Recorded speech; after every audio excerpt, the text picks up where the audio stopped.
coastal grandma, modern farmhouse, cottagecore, fisherman aesthetics. These trendy interior design styles look and sound different, but they all give you the same feeling, which is charming. In this video, I want to break down the design principles that make a space feel like a hug, warm, inviting, and full of charm. Because once we understand why and how, we can stop chasing trends, buying random stuff, and design a charming, timeless place that's right just for you. Charming homes often are shaped around having the right size spaces for people and not around having as much space as possible. I think it's safe to say that none of us has dreamed of having a bedroom the size of a basketball court or having a bathtub the size of a swimming pool. Scale matters a lot because humans instinctively judge how we should behave based on the space we're in. A room with really tall ceilings makes it feel formal, grand, like we should behave. Think libraries, cathedrals, formal sitting rooms. And a room with lower ceilings makes it feel like we could be more relaxed. So our built environment affects how we think, how we behave. So imagine you have this massive, open plan dining, living, kitchen space. Some people have a lifestyle where they want this sort of space, that's absolutely fine. But if you want your home to be charming, I would say that this is not the perfect way to set it up. Imagine that we start breaking up the space into different volumes using architectural details. We can add some partial walls here, maybe some framed openings, alcoves, and then you lower the ceiling in this dining area. So now this space has a smaller volume and it feels a lot more intimate. So as you can see, when you start to break up this really huge, open, expansive space into smaller zones with architectural features, you start to feel more comfortable in these sorts of spaces. And it's easier to make a comfortable space feel charming. So, practical tips for charming home: avoid vast and defined rooms because they feel overwhelming. If you can vary the ceiling height of spaces, that's great because lower ceilings in private areas make them feel comfortable and high ceilings in social spaces feel bright and open. Incorporate cozy retreats, so like window seats, reading nooks, alcoves, as part of a larger space, so people always have the option to retrieve a little bit if they want to. Again, if you want to layer the large space in smaller zones, add partial walls, built-ins, or just group furniture in a way that creates boundaries. And definitely think about different types of architecture features you can incorporate, not just walls, to break up the space a bit. So beams, arches, framed openings. There's a lot of things you can do. You just have to be a little bit more thoughtful and creative about it. A home without any sort of texture or pattern is unsettling in a way you can't quite explain. Charming homes never suffer from that problem.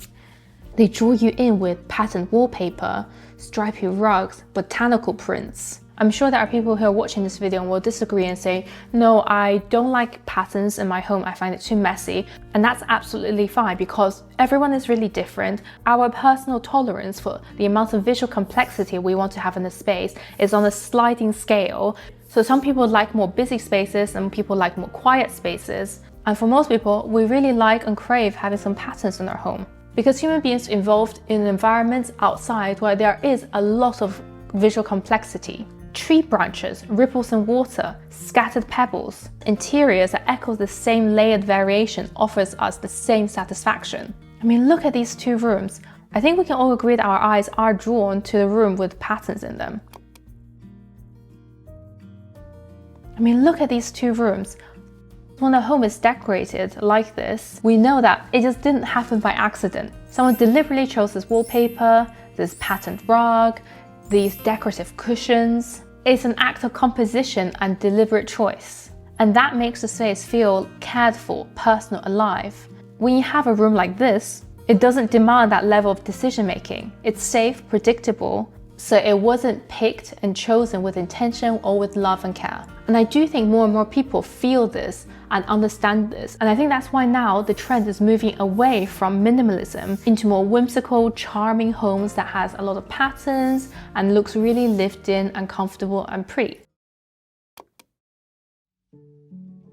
The fastest way to turn a room into a home is to layer fabrics. When a home doesn't have fabrics and is not soft, but instead filled with harsh, hard surfaces, it tends to sound very echoey.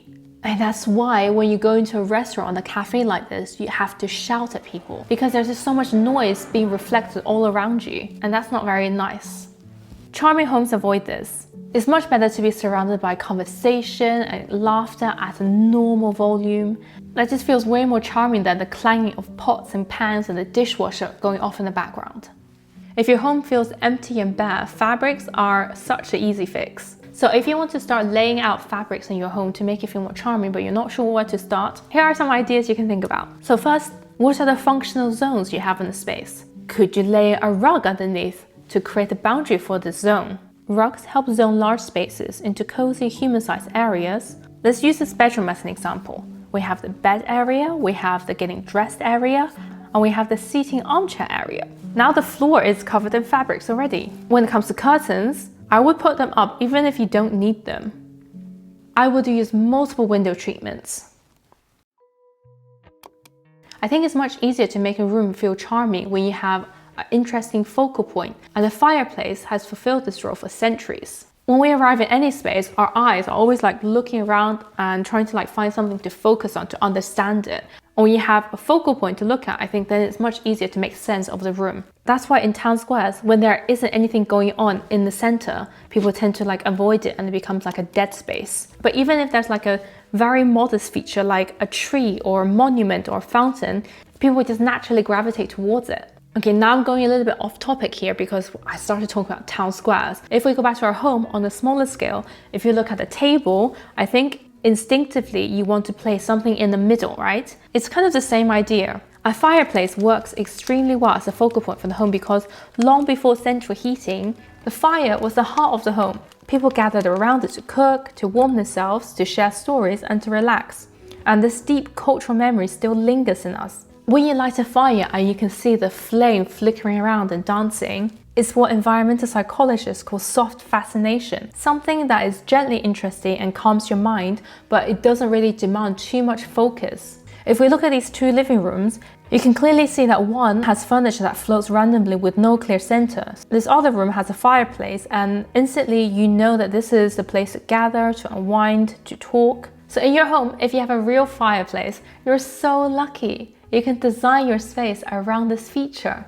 And if you're missing one, you can also fake it with a non-functioning fireplace or electric one. Fill it with candles, books, or decorative logs. If you're wondering what software I use to create the plans you see in this video, it's called Rayon, who also happens to be the sponsor of today's video. Since the beginning of this year, Rayon has replaced all my other drafting softwares for 2D drawings, just because it saves you so much time and it's really affordable. One of my favorite features, and I have many, is that they have this in-app library with thousands of elevation top view furniture and people blocks, so you can just drag and drop onto your drawings. You don't have to manually draw stuff anymore. It saves you really a lot of time. It doesn't take very long to install, and you can access your drawings from anywhere if you just log in online using a browser. You can create drawings in a whole range of details, from simple feasibility studies to concept design or detailed construction drawings. And if you're working on the same project with other people, you can also invite them to work on the same canvas. And you can import drawings in all sorts of formats: DWG, PDF, JPEGs. Super affordable and very easy to use, so if you want to try it for free, the link is in my description. Thanks for being here. Don't forget to subscribe to keep updated with all future videos, and I promise you I will be pumping out many more. Bye!